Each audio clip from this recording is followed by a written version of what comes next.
2 hours extra పని చేయి, రోజుకొక 2 hours ఎక్స్ట్రా పని చేయి, నెల మొత్తం మీద 5000 ఎక్కువ ఇస్తా అని చెప్పిండు. చేస్తా చేయరా? నేను చెప్పింది అర్థమైందా? నేను నెల జీతం 30,000 సార్, 30,000 కోసం వాడు పని చేస్తున్నావు, నెల మొత్తం పని చేస్తే ఎంత? 30,000 జీతం వచ్చే నీకు రోజుకు 2 గంటలు ఎక్స్ట్రా పని చేస్తే 5,000 ఎక్కువ ఇస్తా అని చెప్పింది నెల మొత్తం మీద. చేస్తారా చేయరా? మై క్యా బోల్, అదే 2 గంటలు ఏం చేయాలి సార్? 2 గంటలు ముందు సంపృతుకు వాడు, మీ కుటుంబం మొత్తం వాడిపోయి ప్రొడక్ట్ బాగుంటే రోజు 2 గంటలలో ఇద్దరికి చెప్పు చాలు. ఏమని చెప్పాలి? జాయిన్ గా డబ్బులు వస్తాయి, నాకు కింద వేసుకుంటా, నీకు కింద మీద వేసుకుని మాట్లాడతాను.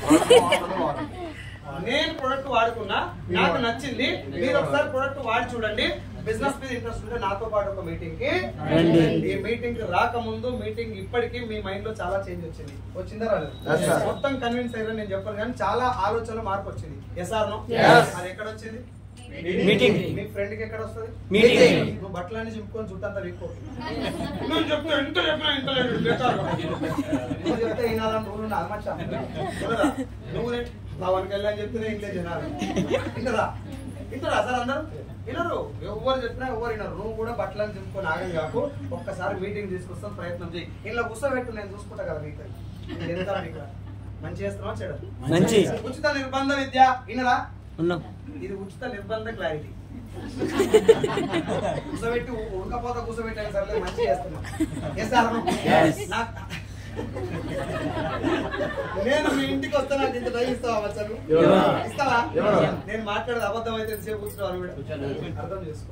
పరమ పవిత్రమైనటువంటి బిజినెస్. నాకు చాలా చాలా హ్యాపీగా ఉంది బిజినెస్ చేస్తున్నాను. చేసే స్టార్టింగ్ లో కూడా నా ఫస్ట్ ఇన్కమ్ జూన్ 9వ తారీఖు 2020లో నేను ఇందులో ఐడి తీసుకొని 1400 రూపాయలు పెట్టి ప్రొడక్ట్స్ తీసుకున్నాం మా ఇంట్లో. ఈ ప్రొడక్ట్స్ నన్ను జాయిన్ చేసిన అప్లైన్ పెళ్లి చేసిన కట్నం లాగా భావించింది. అర్థం కాలే? నన్ను ఒక అబ్బాయి జాయిన్ చేసిన చెప్పినగా వాడి పెళ్లి కట్నం ఇచ్చినట్టు అనుకున్నా. ఈ ప్రొడక్ట్ కొన్నప్పుడు ఆయన కోసమే కొన్నట్టు ఫీల్ అయినా. తెచ్చుకొని వాడుకుంటే ఆ నెల అయిపోయినాక 118 రూపాయలు పడ్డాయి అకౌంట్ లో. ఎన్ని? మీటింగ్ లో పోతే లక్షల కోట్లు అని చెప్తారు భోజడిక గాడు, నాకు 118 రూపాయలు పడ్డాయని చెప్పి ఫోన్ చేసినాను. అరే సీను, 118 రూపాయలు పడ్డాయిరా, 1,18,00,000 ఉన్నాయి నా అకౌంట్ లా. జూబ్లీ హిల్స్ లో కొందామా, బంజారా హిల్స్ లో కొందామా? ఎట్టకారం, ఎట్టకారం. దీని విలువ తెలియక ఎట్టకారం. సీన్ సార్ ఒకటే మాట చెప్పింది, చాలా సీరియస్. సైజులో నువ్వు పని చేస్తూనే ఉండు, నేను పక్కన సున్నాలు పెరుగుతూనే ఉంటాను. నేను మీటింగ్ లోకి వెళ్ళినా ఎంఎస్ఆర్ గారివి. ఎవరివి? నేను ఈ బిజినెస్ నేర్చుకోవడానికి యూట్యూబ్, గూగుల్, కొంతమంది అప్లయన్స్ కారణం అయితే నేను జనాలతో ఇంతలా మాట్లాడడానికి, నన్ను జనాలు చాలా మంది ఇష్టపడడానికి, నా దగ్గర డిసిప్లిన్, విలువలు పెరగడానికి నాకు సంస్కారం నేర్పినటువంటి మా గురువు గారు ఎంఎస్ఆర్.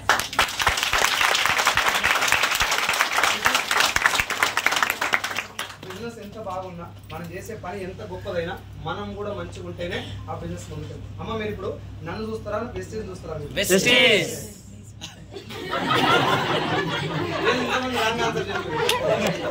ఇప్పుడు వెస్టేజ్ కంపెనీ ఉంది, నా ప్లేస్ లో వచ్చినాడు ప్లేస్ పోతారు కదా మీటింగ్.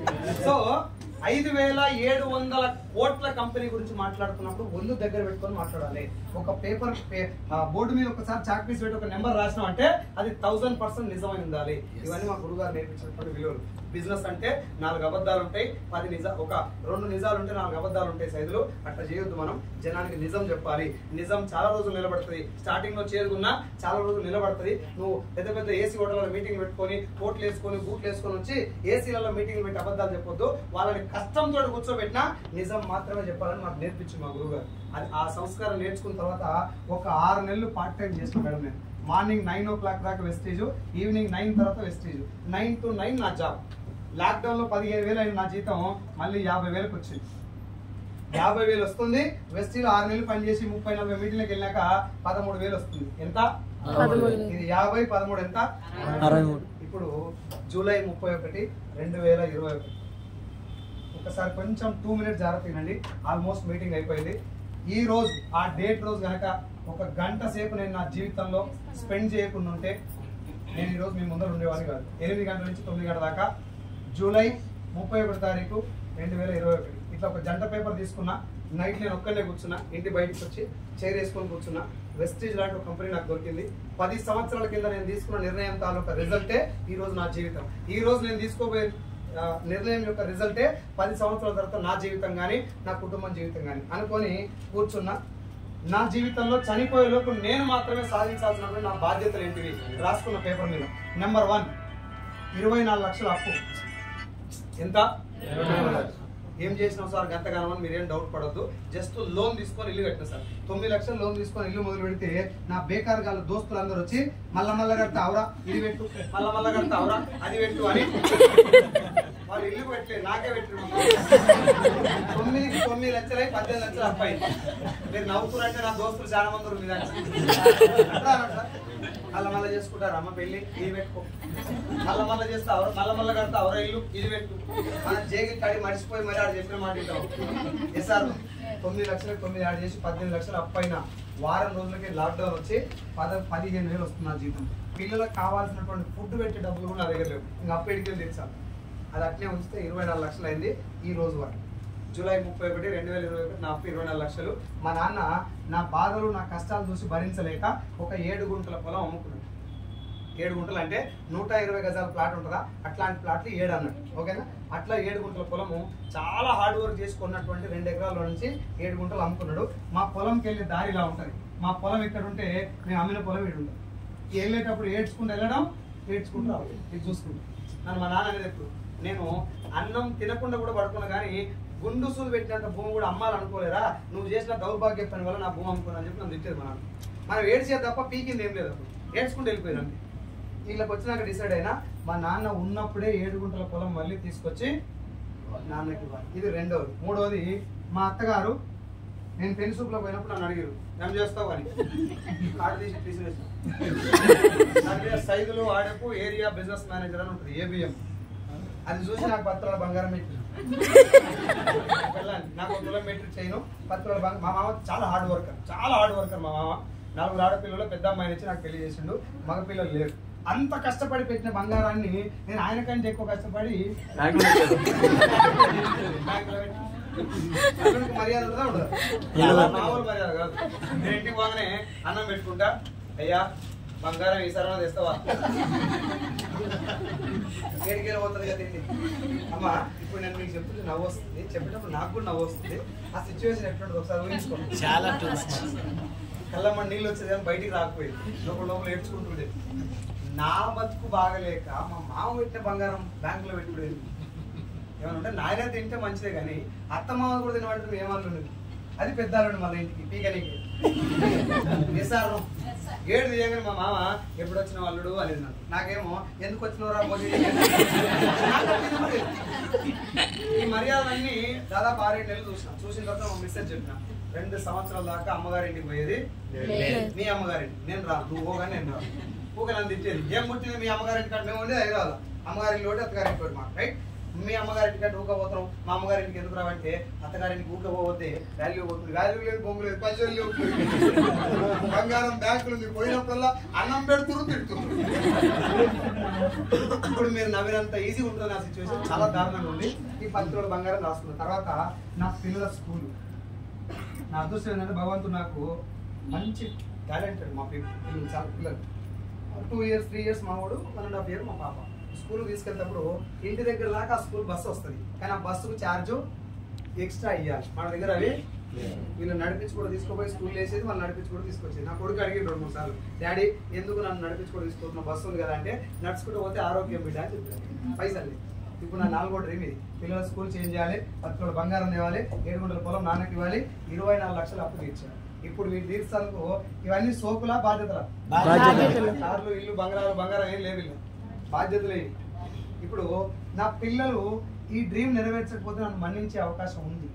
నా భార్య బంగారం లేకుంటే కూడా మన్నించే అవకాశం ఉంది. మా నాన్న పొలం కొనుక్కుంటే కూడా మన్నించే అవకాశం ఉంది. కానీ సైదుల్ సార్ కింద మీద ఉండరా పోతాట్లుంటే పోత పోయి అప్పిస్తావని చెప్పారు. లాక్డౌన్ లో ఇవాళ షేకాన్ని ఇచ్చిన రేపు కనబడతలేదు. రేపు పొద్దుగాల నేను లేకపోతే అప్పు నా భార్య పిల్లలు కట్టాలి. అది కళ్ళమ్మటి నీళ్ళు స్టడీ చేసిందా, ఎన్ను పుస్తలో వణుకు పుట్టింది. ఈ 4 తీర్స్తానికి నా దగ్గర ఉన్న 2 అవకాశాలు. 13,000 వస్తున్న వెస్టేజ్, 50,000 వస్తున్న ఉద్యోగం జాబ్. ఇప్పుడు నేను మిమ్మల్ని అడుగుతున్న తల్లి, మీకు ఎవరికి వెస్టేజ్ గురించి తెలియదు, మీరందరూ నా చుట్టా.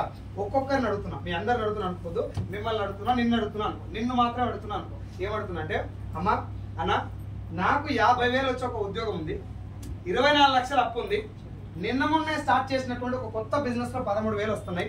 13,000 వస్తున్న బిజినెస్ కోసం 50,000 ఉద్యోగాన్ని వదిలేద్దాం అనుకుంటున్నా, 24 లక్షల అప్పు ఉంది, నువ్వేమంటావు అని నేను అడిగిన. ఏం సలహా ఇస్తున్నావు? 50,000 ఉద్యోగం చేసుకో, 13,000 వద్దంటారు. అవునా కదా? ఇంట్లో కూడా 50 వచ్చి నాకు చూద్దాంలే అంట. ఎస్ సార్ మీరు ఎవరైనా నా చెడు కోసం చెప్పారా, నా మంచి కోసం చెప్పారు. నా భార్య కూడా అదే అంది, వద్దు ఇంట్లో 50 వచ్చిందా కాదు. కానీ వీళ్ళు ఎవరైనా మీటింగ్ వచ్చిరా? ప్రెస్టీజ్ లో ఎంత ఉందో ఎవరికైనా తెలుసా? తెలంగాణ సలహా ఇస్తే నేను పని చేస్తే వాళ్ళకి నాకు తేడా ఏమైనా ఉంటుందా? ఇప్పుడు తెలంగాణ నా సలహా ఇచ్చిన వాళ్ళు ఎవరన్నా నా చెడు కోసం చెప్పిరా, తెలియక చెప్పిరా? తెలియక చెప్పిన వాళ్ళు ఎవరన్నా వాళ్ళు చెప్పడం వల్ల నేను బిజినెస్ మానేస్తే నా 24 లక్షల అప్పు ఎవరైనా తీరుస్తారా? నా పెళ్ళం కూడా తీరవదు. ఎస్ సార్ చూడండి ఒకసారి, 24 లక్షల అప్పుకి ఇంట్రెస్ట్ ఎంత నెలకు? 24 lakhs కు ఖాళీ ఇంట్రెస్టే 40,000. మన జీతం ఎంత మచ్చా? 50,000. మిగిలేదెంత? పెళ్ళానికి పోయి నాకు పోయి ఒకటే పిల్ల ఉంది కాబట్టి ఒక ఆమె పోయి నాకు. ఇంకా ఇల్లు రెంట్ ఏం కట్టాలి, ఇంట్లో పాలేంటిది, గ్యాస్ బిల్, మిగతా ఏం లేవు, 2,000 మిగులుతాయి. అంటే చనిపోయిందాకా నేను ఉద్యోగం చేసినా దీని ఇంట్రెస్ట్ కూడా తీర్చలేను. అవునా కదా? ఒకవేళ మధ్యలోనే లేకపోతే అది ఇది నేను ఆలోచించింది. ఈ గంట సేపట్లో ఈ ఆలోచన మొత్తం అప్పుడు డిసైడ్ అయినా ఇంకెవరి మాట, vestige is going to change my life, there is no doubt. ప్రాణం మొత్తం పెడుతుంది ఇంట్లో. సస్తే 10 రోజులు మర్చిపోతారు, లేకపోతే సంవత్సరాలు మర్చిపోతారు. గెలిస్తే మాత్రం చరిత్ర. రెండే విషయాలు, సావాలి లేకుంటే గెలవాలి. ఇల్లు మాత్రం అధర్మం లేదు, అబద్ధం ఆడాల్సిన అవసరం లేదు, ఇంకొని ముంచేయలేదు, మనం మునిగేయలేదు. ధర్మబద్ధమైన యుద్ధం కాబట్టి కష్టంగా ఉంటుందా, ఈజీగా ఉంటుందా? 100% కష్టంగానే ఉంటుంది. నా సొంతం చెల్లెలే అర్ధగంట ప్లాన్ చెప్పినాక, అన్న చికెన్ తింటావా గుడ్డు తేవాలా అని అడిగింది. ప్లాన్ చెప్పినాక అర్థమైందా?